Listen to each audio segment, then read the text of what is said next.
कल से बजट सत्र की शुरुआत होने वाली है। चुनाव साल में इस बजट सत्र को लेकर सरकार चुनावी एजेंडा सेट कर सकती है, इस तरह की बातें सामने आ रही है। और साथ ही इस बात की भी चर्चा जोर शोर से है कि इस बजट सत्र में विपक्ष भी अपनी दमदार मौजूदगी दर्ज कराएगा। इस विधानसभा के बजट सत्र में खास जो है कि इस पूरे सत्र की कार्यवाही को डिजिटलाइज किए जाने की कोशिश हो रही है और उसके लिए नेवा तकनीक का उपयोग किया जा रहा है। आपको बता दें कि 20 दिनों के लिए 28 फरवरी से 28 मार्च तक 20 बैठकें होंगी और नेशनल ई विधान एप्लीकेशन जो नेवा सेवा की हम बात कर रहे थे उसकी स्थापना की गई है।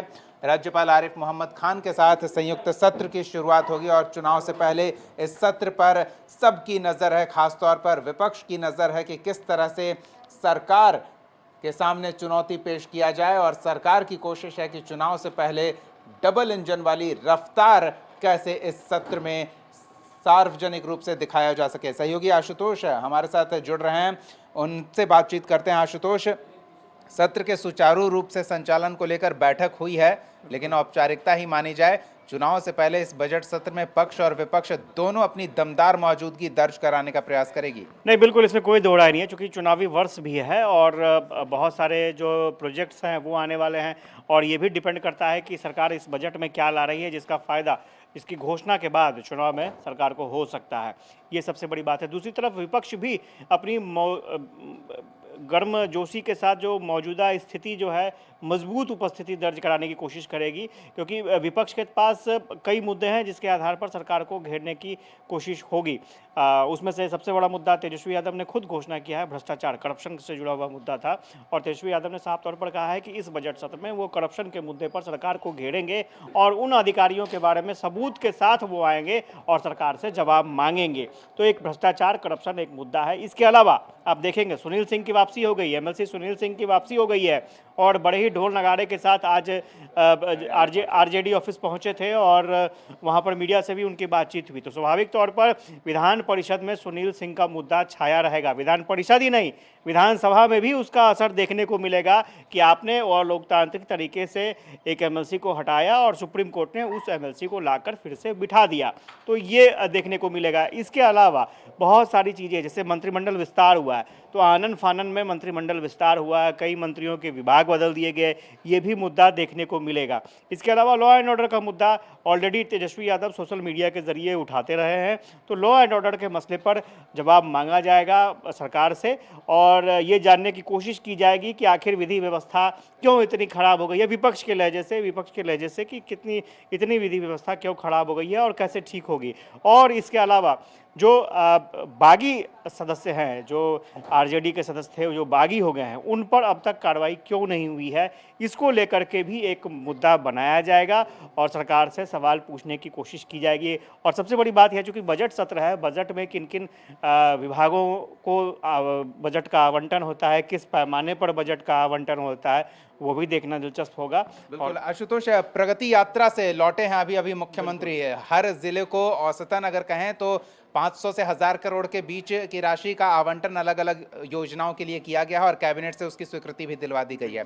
तो बिहार किस रफ्तार से प्रगति कर रहा है, ये प्रदर्शित करने का माध्यम है ये बजट। तो इस बार के बजट में आंकड़ा कितना बड़ा हम उम्मीद कर सकते हैं, पिछले बजट की तुलना में कितने प्रतिशत की बढ़ोतरी हो सकती है, सरकार इसे किस तरह से प्रस्तुत करेगी, डबल इंजन वाली बात भी है और उसके बाद चुनाव में भी जाना है। नहीं, पूरी तैयारी है सरकार की। आपने देखा होगा कि बहुत सोची समझी रणनीति के तहत बजट से सत्र से पहले 50,000 करोड़ का जो है कैबिनेट से एक प्रस्ताव पारित हो चुका है, जो योजनाएं हैं पारित हो चुकी हैं और इसी सत्र में जो भी योजनाएं पारित हुई हैं उसके लिए भी बजट की व्यवस्था होगी, बजट का एलोकेशन होगा।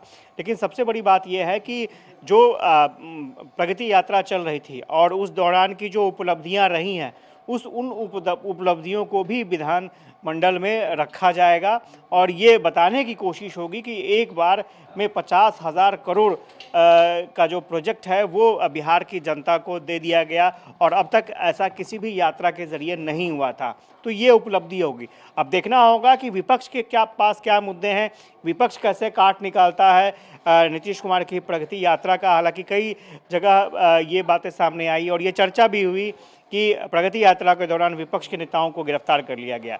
तो क्या वो सब मुद्दे सामने आएंगे? और स्वाभाविक तौर पर हर एक जिले से जो जनप्रतिनिधि हैं, कई मुद्दे हैं, लेफ्ट की बात करें, माले की बात करें या फिर कांग्रेस की बात करें, तो वो लोग क्या सोचते हैं? उनके ज़िलों में भी मुख्यमंत्री गए थे और सबकी सहमति से कई प्रोजेक्ट पास हुए हैं।